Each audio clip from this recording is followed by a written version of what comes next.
What if everything you see around you is a confession of what lives inside you? Not a metaphor, not a philosophy, a law, ancient, unbroken, operating right now in your relationships, your finances, your health, your reality.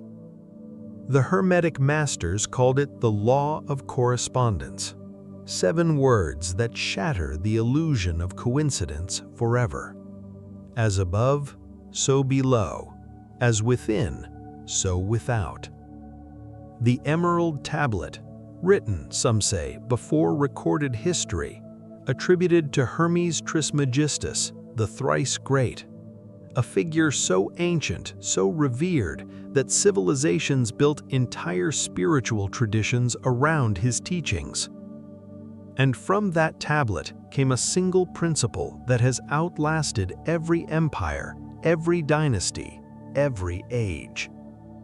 As above, so below. As within, so without.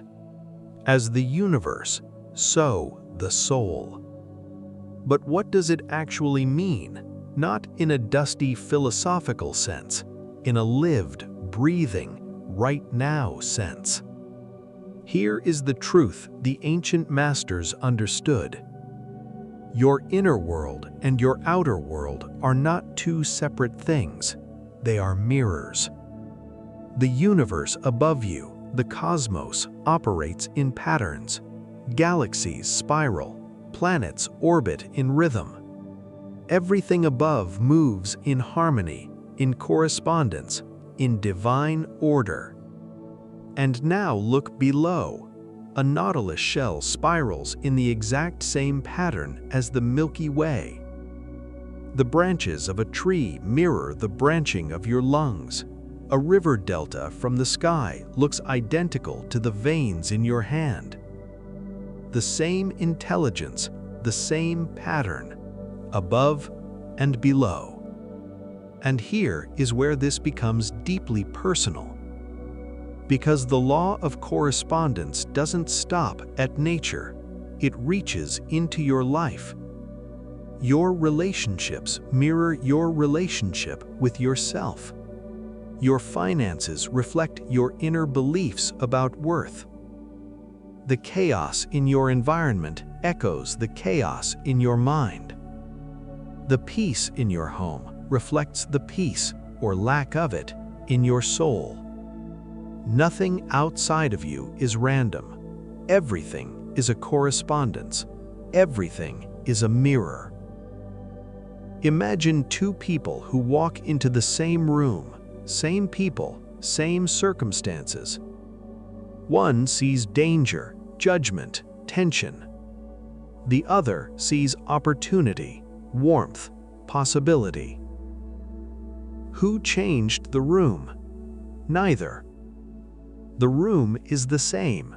What changed was the inner world of the observer. And because of the law of correspondence, each person will draw from that room exactly what they brought into it. This is not wishful thinking. This is the law. The Hermetic tradition taught that there are 7 planes of existence: physical, etheric, astral, mental, causal, spiritual, divine. And the law of correspondence tells us what happens on one plane ripples into all the others. A wound you carry in your heart becomes a pattern in your choices. A belief buried deep in your mind becomes the architecture of your reality. A frequency you hold in your being becomes the signal that attracts what finds you. Above, below, within, without. All of it corresponding. The ancient Egyptians understood this.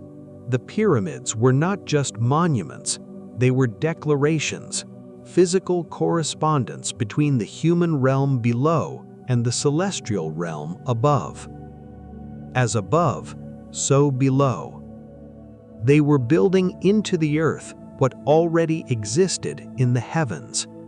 And in doing so, they believed they created a bridge between worlds, between realms, between the human and the divine. So the question is this: what are you building inside?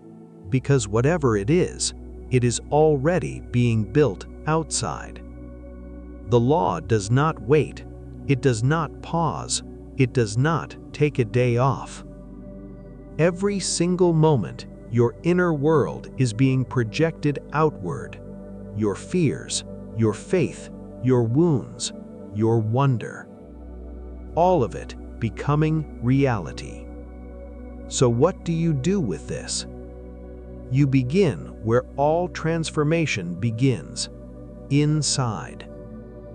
Because if your outer world is a mirror of your inner world, then changing your inner world changes your mirror.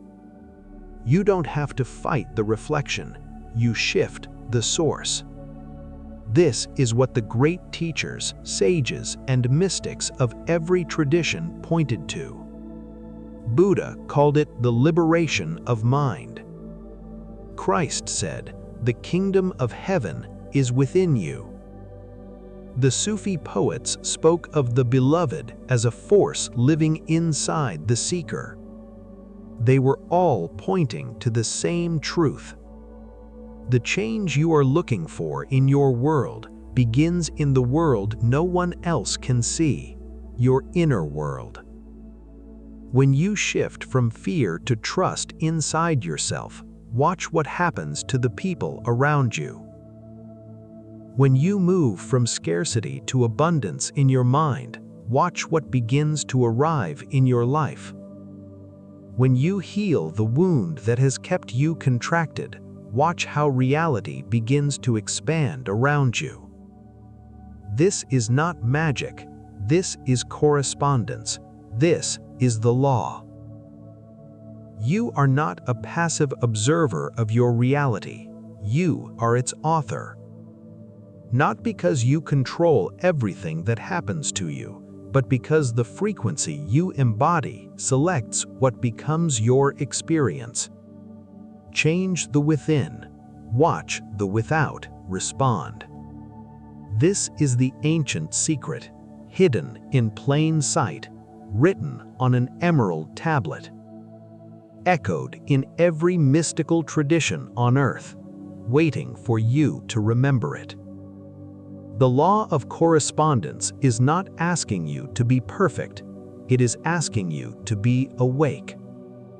Awake to the fact that every thought you think is a seed, every emotion you carry is a vibration, every belief you hold is a blueprint.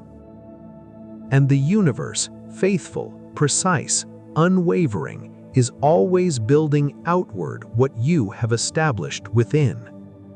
So today, in this moment, you have a choice: to look outward and complain about the mirror, or to turn inward and change what the mirror reflects.